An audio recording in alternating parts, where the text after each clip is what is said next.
Hello दोस्तों, नमस्कार। आप सबका बहुत बहुत स्वागत करता हूँ लाइव क्वेश्चन के इस नए एपिसोड में। मैं हूँ अंकित स्टो। दोस्तों, आप सबके बहुत सारे प्रश्न आए हैं और वो खासकर वो प्रश्न जो बहुत कॉमन हैं, जो पूछे ही जाते हैं कि ट्विन फ्लेम्स के बीच में एज गैप कितना होता है। क्या ज्यादा होंगे तभी ट्विन फ्लेम्स होंगे या बिल्कुल भी सेम एज के हैं तो ट्विन फ्लेम होते हैं? क्या इस प्रश्न का उत्तर हम जान सकते हैं? बिल्कुल दोस्तों, मेरे जो पर्सनल रीडिंग के दौरान जो कई सारे लोग हैं जो ये प्रश्न पूछते हैं, उनके में बाकायदा योग बनते हैं। उनकी एज को देख के, बहुत सारे एग्जांपल्स देख के हम ये जान सकते हैं। और कुछ और प्रश्न हैं जो लोगों ने पूछे लाइक जेंडर को लेकर। लोगों ने पूछा है क्या सेम जेंडर हो सकता है ट्विन फ्लेम्स का? क्या कोई फैमिली मेंबर्स में से कोई ऐसा हो सकता है कि आप देखें कि वो मेरा ट्विन फ्लेम्स है? और अगर हम और क्वेश्चंस लेते हैं, यहाँ पे लोगों ने पूछा कब हम अपने ट्विन फ्लेम से मिल सकते हैं। कि इनर वर्क इसमें रियली आपकी हेल्प करता है। अगर आपका सेपरेशन आ गया, डीएम या डीएफ आपसे अलग हो गए हैं, क्या वापस आने की कोई भी चांस रहता है? इस वीडियो में सभी का आंसर जानने वाले हैं। सबसे पहले बात करते हैं एज गैप के पीछे। एज गैप कितना होना चाहिए एग्जैक्टली?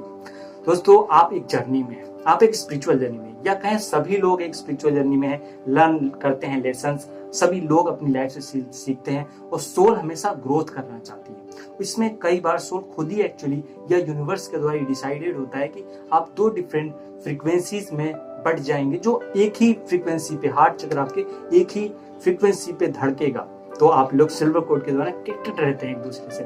और कई बार इसमें बीच में सामाजिक प्रेशर, मान लीजिए किसी भी वजह से बचपन में शादी हो गई आपकी और अलग हो गए, या किसी की प्राकृतिक कारणों की वजह से डेथ हो गई आपके पार्टनर की, और मान लीजिए कभी आप वापस मिलते हैं, एनर्जी तो सेम है और कॉन्शियसनेस भी सेम है, अब प्रॉब्लम भी सेम है, तो दोनों मिले। साइन ऑफ सिम्टम्स मैंने इसके विषय में बहुत बताया। जैसे बचपन में उनका थोड़ा टफ अलग तरीके का बचपन, नेचर की तरफ ज्यादा अट्रैक्ट होना, अकेला रहना, अपने आप से बात करना, ये सारी सिम्टम्स बहुत सारे हैं एक्चुअली जो मैंने बताए। सारे सिम्टम्स उनमें मिलते हैं ट्विन फ्लेम्स की जर्नी में। आप एक स्पेशल चाइल्ड की जैसा फील होगा, आपकी लाइफ थोड़ी सी एक्चुअली टफ होगी इस केस में। इमोशनली चीजों को समझते होंगे, काफी बचपन से समझते होंगे, एक मिच्योर सोल की तरह, एक ओल्ड सोल की तरह बिहेव करेंगे। और आप अपने पार्टनर के साथ मिलने पर sudden spiritual transformation, sudden energy change, आपका लेवल ऑफ कॉन्शियसनेस अचानक से एक्सेलरेट हो जाना। कई सारे और भी सिम्टम्स जो मैंने डिटेल से वीडियो में बताया है, ये सारे सिम्टम्स तो दिखते हैं। और इसका मतलब ट्विन फ्लेम्स की जर्नी में तो आप हैं। और जब, क्योंकि आपका पार्टनर हो सकता पहले आया हो या बाद में उसने बर्थ लिया हो, तो कोई मैटर नहीं करता आपकी एज क्या है, क्योंकि हॉरोस्कोप उनके भी योग बनते हैं जिनकी सेम एज है, और उनके में भी योग बनते हैं अगर उनके में एज गैप ज्यादा है। तो दोस्तों, एज गैप कितना भी हो सकता है? दोस्तों, नेक्स्ट क्वेश्चन पे आते हैं जो लोगों ने पूछा है जेंडर को लेकर। दोस्तों, क्या सेम जेंडर हो सकता है दोनों ट्विन फ्लेम्स का? ये बहुत इंपॉर्टेंट क्वेश्चन है, क्योंकि कई बार इसके पीछे जो बेसिक रीजन है वो स्पिरिचुअल है, वो एक आध्यात्मिक रीजन है। कैसे? जैसे कोई भी, हम सबके अंदर मस्कुलिन एंड फेमिनिन एनर्जी है, एक तरह से डिवाइन एनर्जी है। वो अगर आप में मस्कुलिन एनर्जी बहुत बढ़ती चली जाए, किसी फीमेल में अगर मस्कुलिन एनर्जी बहुत ज्यादा बढ़ती जाए, तो एक समय आएगा, बर्थ बाई बर्थ होते होते एक समय आएगा वो थोड़ा पुरुषों जैसा बिहेव करने लगेगी। उस केस में बिल्कुल होता है दोस्तों, अगर आपकी डिवाइन कोई भी एनर्जी, चाहे अगर मेल में हो, अगर उसकी मस्कुलिन एनर्जी बहुत कम होती चली गई, वो फेमिनिन बढ़ने लगी, वो फीमेल जैसा बिहेव करेगा। तो कई बार दोस्तों सेम जेंडर होते होते, बर्थ होते होते, एक गर्ल का बॉडी में, या एक आप देखते हैं कई बार समाज में देखने को भी मिलता है, गर्ल के बॉडी में मेल का जो आत्मा है, सोल है, वो एडजस्ट करती है। और दोनों केस में गर्ल भी ट्विन फ्लेम्स हो सकती है, बिल्कुल हो सकती है। This is possible. बट ऐसा आप अगर हीलिंग करेंगे, कुछ चीजें लेके ध्यान देते हैं, तो व्यक्ति इन चीजों को दूर भी कर सकता है, इस बिहेवियर को। लेकिन कोई ये बीमारी नहीं है, बस एक गति है, एक यात्रा है जिसमें हम कई बार दूसरी डायरेक्शन में मुड़ जाते हैं। तो अगर हम अपने मस्कुलिन और फेमिनिन एनर्जी को दोनों को बैलेंस रखेंगे, तो आपकी लाइफ की ग्रोथ और सक्सेस का रास्ता कुछ और होगा। हम आगे प्रश्न की ओर बढ़ते हैं कि हम अपनी ट्विन फ्लेम से कब मिल सकते हैं। दोस्तों, ये प्रश्न भी बहुत इंपॉर्टेंट है। क्या कोई सर्टेन एज होती है? दोस्तों, हॉरोस्कोपली से देखने पर हमको पता चलता है कि आपकी जो मैरिज की एज होती है वो पर्टिकुलर निकाली जाती है कि हाँ, आप इस एज में, इस योग में आपकी मैरिज हो सकती है। दिस इज हायर चांस की पॉसिबिलिटीज बनती है। बट यहाँ पे क्योंकि एक दूसरे से आप एनर्जी शेयर करते हैं, एक दूसरे से साथ कनेक्टेड हैं, अब आपकी जो कहीं ना कहीं दशाएं या तो सेम होगी, एलिमेंट सेम होगा, कुछ ना कुछ ऐसी तत्व होगा आपके हॉरोस्कोप में भी जो सिमिलर फ्रीक्वेंसी पे होगा। उस केस में कई बार दोस्तों अगर आपकी दशा सेम आई है, सेम दशा आप पे आई है, अगर आप थर्ड पार्टी इसमें इन्वॉल्वमेंट है किसी भी प्रकार का, तो उस समय कहीं ना कहीं दोनों के बीच में वो मैरिज होने में प्रॉब्लम आ जाती है और योग आकर भी चला जाता है।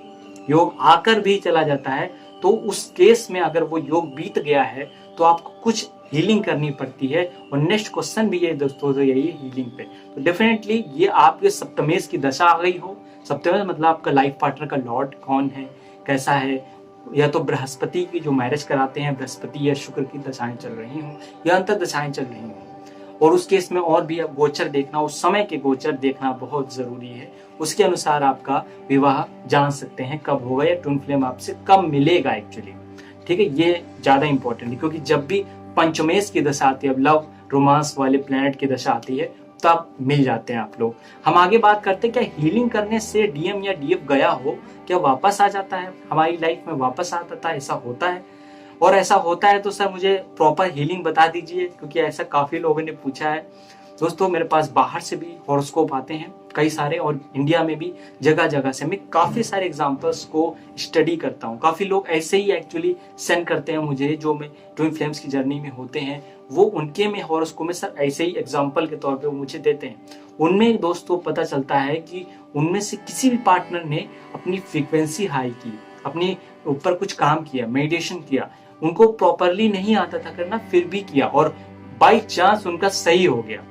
ठीक है, कई बार तो नहीं सही हो पाता है क्योंकि हम लोग एक्सेस में चले जाते हैं, अति में चले जाते हैं, कभी कभी कम करते हैं, तो प्रॉपरली हमको पता नहीं होता हमको किस चक्र पे काम करना है। हॉरोस्कोप से मान लीजिए हम निकाल लिए या पता चल गया या उनको बाय मिस्टेक उन्होंने सही कर लिया, तो कई बार हमारी लाइफ में हमारा पार्टनर या हमारा डीएम या डीएफ वापस आ जाता है। This is a higher chance, क्योंकि हमारी फ्रीक्वेंसी बढ़ गई, हमारी वाइब्रेशंस बढ़ गई, आपकी वाइब्रेशन और टेंशन बढ़ जाती हैं, तो यूनिवर्स आपको गाइड करने लगता है कुछ नंबर्स के द्वारा, कुछ ड्रीम्स के द्वारा, कुछ तरह तरह के आपके लाइफ में इवेंट्स होंगे जिससे आपका पार्टनर वापस आ जाएगा और रास्ता खुल जाएगा जिसके थ्रू आप अपने डीएम या डीएफ से मिल सकते हैं।